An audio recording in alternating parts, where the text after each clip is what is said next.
ഉത്തരാഖണ്ഡിൽ നിന്നും ഇപ്പോൾ സുപ്രധാനമായിട്ടുള്ള ഒരു റിപ്പോർട്ട് പുറത്തു വരുന്നു. ഉത്തരാഖണ്ഡിൽ കോൺഗ്രസിനെ പൂർണ്ണമായും പ്രതിരോധത്തിലാക്കിക്കൊണ്ട് ഇപ്പോൾ അവിടെയുള്ള ഭരണപക്ഷം കോൺഗ്രസിൻ്റെ മൗനമാണ് ചർച്ചയാക്കിക്കൊണ്ടിരിക്കുന്നത്. അതായത് 500ഓളം മദ്രസകളാണ് ഉത്തരാഖണ്ഡിൽ അനധികൃതമായിട്ട് പ്രവർത്തിക്കുന്നത്. ഈ അനധികൃതമായിട്ട് പ്രവർത്തിക്കുന്ന മദ്രസകളുടെ ഡോക്യുമെൻ്റ് അടക്കം നിങ്ങളുടെ മുമ്പിൽ വെച്ചിട്ടും എന്തുകൊണ്ടാണ് കോൺഗ്രസ് ഇതിൽ മൗനം പാലിക്കുന്നത് എന്നാണ് ഉത്തരാഖണ്ഡിലെ BJP സർക്കാർ കോൺഗ്രസിനോട് ചോദിച്ചിരിക്കുന്നത്. ഇതെല്ലാം അനധികൃതമായിട്ട് നിർമ്മിച്ചതാണ് എന്ന് നിങ്ങളുടെ മുമ്പിൽ തെളിവ് സഹിതം നിരത്തുകയാണ് ഞങ്ങൾ ചെയ്തത്. എന്നിട്ടും നിങ്ങൾ എന്താണ് മൗനം പാലിക്കുന്നത്?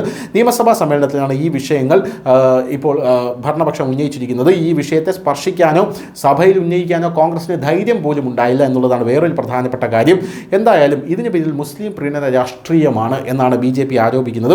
വോട്ട് ബാങ്കിന് വേണ്ടി പ്രീണന രാഷ്ട്രീയത്തിൽ മുഴുകുന്ന കോൺഗ്രസ് പാർട്ടി സംസ്ഥാനത്തെ അടിസ്ഥാന വിദ്യാഭ്യാസങ്ങളെക്കുറിച്ചുള്ള ചോദ്യങ്ങളാണ് ഉന്നയിച്ചത്. പക്ഷേ നിയമവിരുദ്ധ മദ്രസകളെക്കുറിച്ച് നിങ്ങൾ പറയണം. അതായത് സംസ്ഥാനത്തെ വിദ്യാഭ്യാസത്തെക്കുറിച്ച് നിങ്ങൾ സംസാരിക്കുമ്പോൾ, അടിസ്ഥാന വിദ്യാഭ്യാസത്തെക്കുറിച്ച് നിങ്ങൾ സംസാരിക്കുമ്പോൾ നിങ്ങൾ നിയമപരമായിട്ടുള്ള മദ്രസകളെക്കുറിച്ച് സംസാരിക്കണം. കാരണം ഈ ഇടയ്ക്കാണ് മദ്രസ ബോർഡിന് ഫണ്ട് നിർത്തലാക്കാനുള്ള തീരുമാനം കേന്ദ്ര സർക്കാർ എടുത്തത്.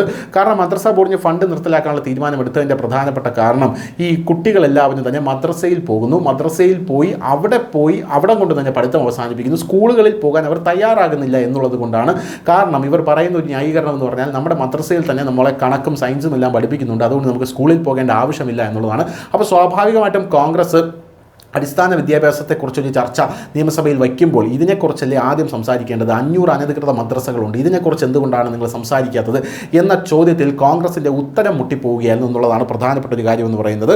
നിയമവിരുദ്ധ മദ്രസകളെക്കുറിച്ച് വാക്ക് പോലും കോൺഗ്രസ് പറയുന്നില്ല.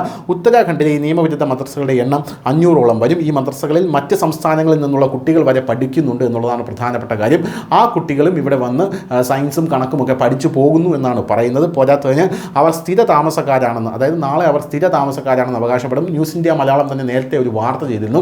അത് ആസാമിൽ നിന്നുള്ളൊരു വാർത്തയാണ്. അതായത് ആസാമിൽ മദ്രസകളിൽ പഠിക്കുന്ന വിദ്യാർത്ഥികളെ കണക്കുകൾ എടുത്തപ്പോൾ ഞെട്ടിക്കുന്ന രേഖകളാണ് പുറത്തു വന്നത്. അതായത് ആസാമിൽ മദ്രസകളിൽ പഠിക്കുന്ന ഭൂരിഭാഗം വിദ്യാർത്ഥികളും നുഴഞ്ഞുകയറ്റക്കാരാണ്, ബംഗ്ലാദേശികളാണ് എന്നുള്ളതാണ് ആ സമയം പുറത്തു വന്നത്. ഇത് ഞെട്ടിക്കുന്ന ഒരു റിപ്പോർട്ട് തന്നെയായിരുന്നു. അപ്പോൾ സമാനമായ രീതിയിൽ ഉത്തരാഖണ്ഡിലും നടക്കണമെന്നാണോ നിങ്ങളുടെ ആവശ്യം എന്നാണ് ഇപ്പോൾ ചോദ്യമുയർന്നിരിക്കുന്നത്. ജനസംഖ്യാ വ്യതിയാനത്തിൻ്റെ ഈ വിഷയത്തിൽ പ്രതിപക്ഷത്തിൻ്റെ മൗനം നിരവധി ചോദ്യങ്ങൾ ഉയർത്തുന്നു എന്നും സർക്കാർ തുറന്നടിച്ചിട്ടുണ്ട്. എന്തായാലും സംസ്ഥാനത്ത് ഈ 500ലധികം അനധികൃത മദ്രസകൾ മാത്രമല്ല 300ലധികം അനധികൃത പള്ളികളുമുണ്ട്, മുസ്ലിം പള്ളികളുമുണ്ട്, മുസ്ലിം ആരാധനാലയങ്ങളുണ്ട്. പ്രതിപക്ഷം ഇപ്പോൾ ഇവയെക്കുറിച്ചും മൗനം പാലിക്കുകയാണ് എന്നാണ് പറയുന്നത്. പുണ്യഭൂമിയായ ഈ സംസ്ഥാനത്തിൻ്റെ സാംസ്കാരിക സ്വത്വം നിലനിർത്താനാണ് BJP സർക്കാർ ഇവർക്കെതിരെ നടപടി സ്വീകരിക്കുന്നത് എന്ന് പറയുന്നു. എന്നാൽ ഈ കാര്യങ്ങളൊന്നും തന്നെ കോൺഗ്രസ് ഞങ്ങളുടെ കൂടെ നിൽക്കുന്നില്ല. പുറത്തു നിന്നുള്ള ആളുകൾ സർക്കാരിൻ്റെ ഭൂമി കൈവശപ്പെടുത്തുന്നു, നദികൾ ഖനനം ചെയ്യുന്നു, ഭൂമാഫിയയുടെ സംരക്ഷണത്തിൽ അനധികൃത കോളനികൾ സ്ഥാപിക്കുന്നു, ആ കോളനികളിൽ ഇതുപോലെ രോഹിംഗ്യകളും ബംഗ്ലാദേശികളും കൊണ്ടുവന്ന് താമസിപ്പിക്കുന്നു. ഇങ്ങനെയുള്ള പ്രശ്നങ്ങളെല്ലാം ഇവിടെ നടക്കുന്നുണ്ട്.